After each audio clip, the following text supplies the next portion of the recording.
And it's brought to you by guess who, John? Tito's Handmade Vodka. If you are a sports fan, which all of you are, you could not escape the news that it turns out that Trey Lance has looked pretty good in the early going of Niners practice. And we'll talk about what's ahead because, well, pads come on Monday and we're heading out there. But I, as someone who believed in Trey Lance when they drafted him and has believed in him since, and we've talked about it a lot, you're in that boat too, I did not quite expect the level of, oh my God, Trey Lance looks really good reports that we're getting out of the first few days of Niners camp. Yeah, Jimmy's not a great practice player. So when you're not a great practice player, he's going to throw some picks. Now, I would say over the last 4 years, he could have a bad practice. There was never anyone like, keep an eye for CJ. He's putting the pressure on. Nick Mullins. Like, that didn't exist. So let's not forget, there were a lot of polarizing Jimmy Garoppolo practices in training camp the last several years. But they were in a vacuum just on Jimmy. So now Jimmy throws a pick six to Fred Warner on Saturday. That alone, right, if Trey Lance hadn't exist, would be a story. Hell, we might be opening up the podcast about it. Now you have this element of the star first rounder who they traded all these picks to get is throwing bombs to their star young wide receivers. They have several times, and I'm not making too big of a deal on this.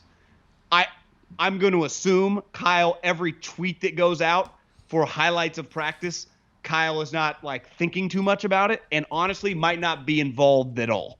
Now, maybe Lynch or an Adam Peters, they run it through them just to make sure, something. But I don't think they're trying to be too secretive, like with a tweet. They have had several tweets since practice started of Trey Lance kind of highlights. Now, they have in the headline wrote like, sweet play by Brandon Ayuk, and it'll be like a throw from Trey Lance. I'm not making too much of that, but like it's clear the snowball effect of there's this new guy that's making these sweet plays that, let's face it, people are going to want to see. And if Jimmy struggles, like where's this headed? Yeah, it's not just the Fred Warner. I think more so the Deebo Samuel pick that we read about. Again, we're going to be out there a couple days this week, so we're looking forward to seeing it. But I think it's not just the results. It sounds like it's also the style, right? All the things that we talked about. And when I'm saying style, I don't mean Trey Lance running, which clearly got rave reviews. D'Amico Ryans talked about how great it was. It's upside down. D'Amico Ryans talked about how great it was. A couple Niner players talked about how great it was to get that look, RPO look from Trey. But it's about the aggressiveness of the throws he makes. And part of being aggressive is having the capability to be aggressive, right? You can make more aggressive throws when you have a better arm. And when I see the description of Garoppolo double pump, underthrows Deebo Samuel, Jason Verrett picks it off, to me, that's the story of Deebo Samuel to this point, is that Deebo has been, it feels like, mostly banished to being a glorified running back, which physically is not great for him because you have not been able to fully take advantage of his ability to get down the field. That skill set not only puts him in harm's way more often, but it just goes unused. So I think that's a big part of this. It's one thing for Jimmy not to look great. It's another thing for Trey's arm to look good. Like when we went to OTAs, there's not a lot of, there's no live bullets, but you see that his arm looks strong. But if he's willing to step into this environment, which is pretty new for him, right? Here's the rookie stepping in. How comfortable, how ready to compete is he going to be? Only played one football game in 2 years, FCS level. Doesn't sound like for a second he's been intimidated. Like, I think it's as much that as it is any of this other stuff that he has stepped in, and it sounds like he's practicing the same way he'd practice as if he was year 4 at North Dakota State. One thing Kyle really hyped during OTAs, like there's no competition. We're just teaching him the offense, and then he's going to get the 40 days to really figure it out on his own, take what we taught him, and then come back and we'll see what happens, right?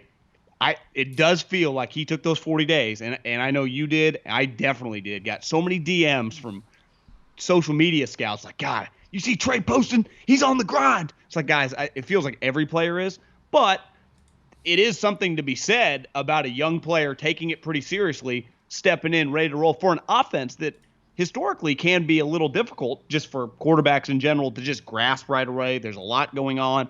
Remember when they traded for Jimmy? Now, granted, it was middle of the season. Kyle was like, it's unfair to throw him out there immediately. They gave him a couple weeks, and then he's like, we still had to put limited amount of plays. Obviously, Trey has had more time than Jimmy did in that short little period, but Now, granted, as we're talking right now, they have yet to put on shoulder pads. So it's like Essential part of the game. yeah, I would say, as Belichick said a week ago, you can't get better at football without playing football. And there are differences in playing football, like one with helmet and one with just full pads. Now, even for a quarterback, there is also a huge discrepancy between practice and a game. You and I have been going to these practices. Hell, I mean, you've been going to football practices for what? I mean, close to a couple decades now. Like when you got to Fresno State pretty early, Yeah. like you do not, even mid 2000s when the rules were a little different and Pat Hill ran like an NFL practice, you stopped when you got around the quarterback. And so the quarterback knows.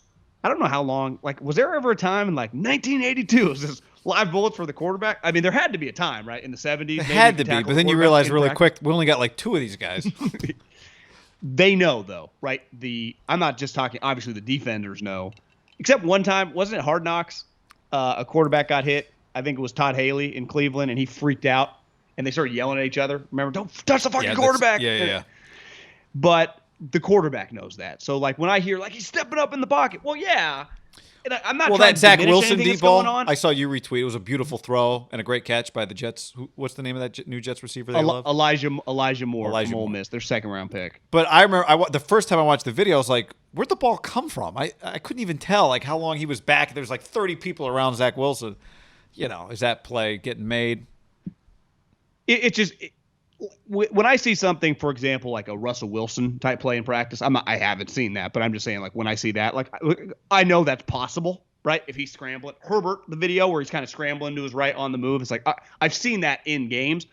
Until I see, and again, I'm not trying to poo-poo this, I want Trey Lance to start week 1. My mind says, what the fuck are we waiting for? Let's just put all the chip. If it's a tie. If it's a tie, like tie goes to the runner, tie goes to Trey, right? You have all these contracts right now that are in your favor. You might as well let it rock and roll. Now, we do have to see him play against a live rush. You and I broke it down over the summer. Maybe it was a couple weeks ago. I'm losing track of time. He does look good when he was at North Dakota State, his 1 year starting, part of the reason he got drafted this high. But what does he look like in preseason games? Just what does he look like after the first time he gets hit? I mean, these are things that Kyle would be the first to tell you. I was watching a Matt LaFleur practice or a press conference the other day, and they asked him, like, give us your top 5 young guys so far in practice. He's like, guys, we're not trying to – you got to be careful. Like, I think coaches get very uncomfortable. Is that an NFL.com article that LaFleur's writing? They're just anointing everybody just because it's like we've been doing it for 4 days, right? The season is long.